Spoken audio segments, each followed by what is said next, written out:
want to tell you what it's like to be a teenage mental patient, to have your every movement scrutinized, your every uttered word analyzed, then to be accused of paranoia when you point this out. And this is what I learned inside.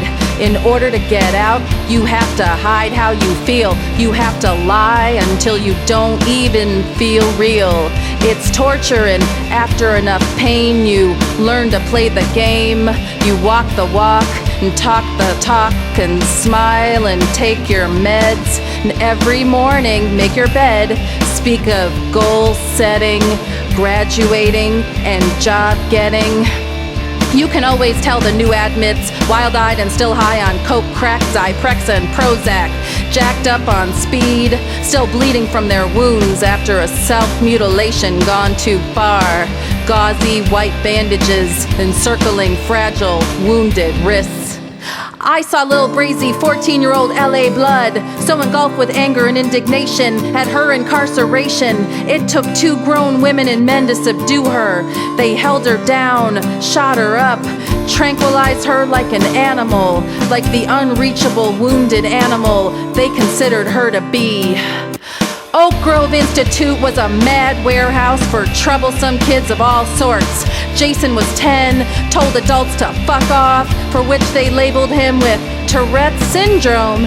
Jake was a cross-dressing Nirvana fan. Andy's mother hit him. He hit her back and was labeled oppositional. Kizzy and Lil Brazy were self-identified hood rats. Marie's crime, a developmental disability. Sue idolized Michael Jackson obsessively. Sarah Lynn had Satan worshipers for parents. Sue and Sarah Lynn loved one another, for which they were put on 20-foot restriction. Cause you ain't allowed to love no one in there, and you certainly ain't allowed to be queer.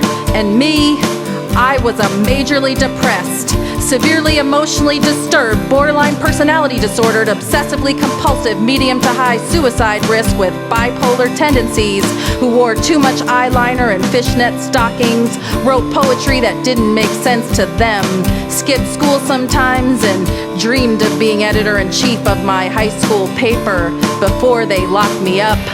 The reigning philosophy is that youth is pathology, cause so-called crazy kids aren't allowed to be kids. You are forced to be patients, drugged, undereducated, over-therapized, psychiatrized, and victimized. And this is what we learned on the inside. It's not life on the streets turning tricks for the next high.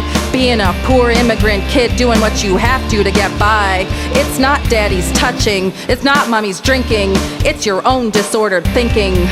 And we don't mention the word trauma, cause here's the explanation for your life's drama. Your brain is broken, and we'll fix it with institutional food, lack of sunlight and fresh air. We'll fix it with drugs. We'll fix it all with drugs. The newest drugs, the legal drugs. Just don't get caught with the ones that make you feel good. They're not allowed in here. I remember us crazy girls, wild with boredom and rage, scraping anarchy symbols into our skin with an eraser, the only weapon we possessed. Trying to erase the skin that held us in, watching scab turn into scar, growing bitter and old inside, watching the days go by. We were released, all of us, one by one, sentences determined by our insurance policies and our acting abilities, sent back to the people, institutions, society that oppressed us, to the adults who abused us in the first place, out of their own fear, ignorance, and pain. And so we'd soon end up on the back wards again, hanging on to one another to survive, trying to keep alive some shreds of hope in our hearts, grasping on to fading dreams as our spirits slowly came apart at the seams. And that's what it's like to be a teenage mental patient.